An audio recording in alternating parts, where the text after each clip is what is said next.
سسر سے اس کی جمتی نہیں تھی، تو وہ اپنی بیوی کو منع کیا کرتا تھا کہ اپنے مائکے مت جانا، تیرے سسر سے میری جمتی نہیں ہے، دیکھ بھائی اپنے مائکے مت جانا۔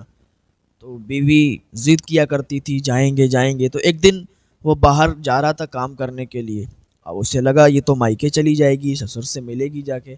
تو ہوتے ہیں نا کچھ لوگ چڑھتے ہیں، تو کہا اگر تو اپنے باپ کے گھر گئی تو تجھے طلاق، یہ کہہ کے چلا گیا سفر پہ، تجارت کے لیے چلا گیا کچھ دنوں کے لیے۔ اب ادھر اس کے باپ کی طبیعت خراب ہوئی، جب اس کے باپ کی طبیعت خراب ہوئی تو اس کا بھائی اسے لینے کے لیے آیا، تو اس نے منع کر دیا کہ نہیں میں نہیں جا سکتی، میرا شوہر کہہ کے گیا ہے اگر تو باپ کے گھر گئی تو تجھے طلاق۔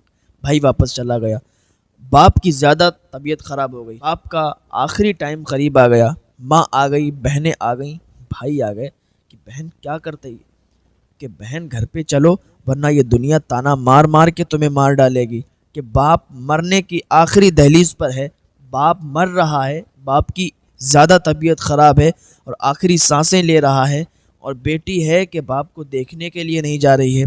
اس نے کہا ماں میں مجبور ہوں، میں نہیں جا سکتی، اگر گئی تو طلاق پڑ جائے گی۔ ماں بھائی بہن واپس چلے گئے اور کچھ ہی دنوں میں اس کے باپ کا انتقال ہو گیا۔ جیسے اسے خبر ملی کہ باپ مر گیا، باپ کا انتقال ہو گیا، دوڑتی ہوئی بھاگتی ہوئی باپ کے گھر چلی گئی۔ اس نے سوچا اگر اب نہ گئے تو محلے والے تانا مار مار کے مجھے مار ڈالیں گے کہ باپ مر گیا پھر بھی بیٹی دیکھنے کے لیے نہیں گئی۔ اس کا شوہر بھی واپس آ گیا، جب اس کا شوہر واپس آیا اسے معلوم چلا کہ بیوی باپ کے گھر چلی گئی، تو اسے افسوس بھی ہوا کہ میں نے طلاق تو غلط دے دی، اس کا باپ مر گیا، حالانکہ پہلے دیکھنے نہیں گئی تھی، فرما بردار بیوی تھی، تو اسے اس بات کی خوشی ہوئی کہ پہلے نہیں گئی بیوی مائکے میں اور یہ اپنے گھر پہ۔ اب یہ بڑا اس کو پچھتاوا ہوا، اب یہ تو علماء کے پاس، عالموں کے پاس جاتا، اس کو یہی فتویٰ ملا کہ جاؤ تمہاری طلاق ہو گئی۔ یعنی ظاہر سی بات ہے کہ تم نے کہا کہ اگر باپ کے گھر گئی تو تجھے طلاق، اور بیوی چلی گئی تو اسے طلاق پڑ گئی۔ پھر یہ مسئلہ امام اعظم ابو حنیفہ کے پاس لے گیا۔ امام اعظم ابو حنیفہ نے فرمایا کیا مسئلہ ہے؟ تو سارا مسئلہ بیان فرمایا۔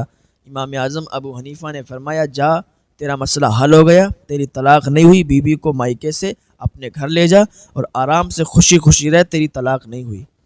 اب اس نے جب اتنا سنا تو خوش ہو گیا، کیونکہ جس انسان کی طلاق ہو چکی ہو، بیوی مائکے میں بیٹھی ہو، پھر اس کو معلوم چل جائے کہ طلاق نہیں ہوئی، اس کو لے جا سکتے ہیں، تو اس کو کتنی خوشی ہوگی، تو بہت خوش ہو گیا۔ جب علماء نے دیکھا، جنہوں نے فتویٰ دیا تھا انہوں نے دیکھا کہ یہ امام اعظم ابو حنیفہ نے یہ فتویٰ دیا کہ طلاق نہیں ہوئی، آ گئے امام اعظم ابو حنیفہ کے پاس، حضرت آپ نے یہ مسئلہ کیسا دے دیا کہ طلاق نہیں ہوئی؟ حالانکہ ظاہر سی بات ہے کہ جب بیوی مائکے چلی گئی، جب بیوی باپ کے گھر چلی گئی تو طلاق ہو گئی۔ کہ اس کو بلاؤ، اس شخص کو دوبارہ بلایا گیا۔ کا مسئلہ کیا تھا؟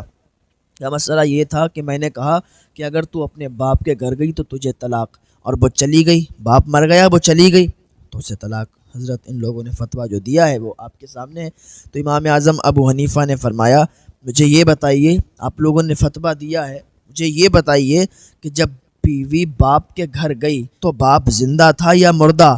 کا مردہ، باپ مر گیا تب گئی تھی بیوی، کہ جب باپ مر گیا تو اس کا سب یہی چھوٹ گیا، اب باپ کا گھر باپ کا نہیں رہا، اور جو باپ کا گھر تھا اس میں بیٹی کا بھی حصہ تھا، تو بیٹی اپنے گھر گئی ہے، باپ کے گھر نہیں گئی، کیونکہ باپ کا گھر تو اب دنیا میں ہی چھوٹ گیا، تو پتہ چلا طلاق نہیں ہوئی۔ تو امام اعظم ابو حنیفہ کا یہ فتویٰ سن کر، یہ بات سن کر لوگ بہت خوش ہوئے، علماء بہت خوش ہوئے کہ واقعی امام اعظم ابو حنیفہ کے علم کی مثال نہیں ہے، اور امام اعظم ابو حنیفہ جو مسئلے بتاتے ہیں، جو فتوے دیتے ہیں، بالکل حق دیتے ہیں، بالکل صحیح دیتے ہیں، بالکل صحیح فرماتے ہیں۔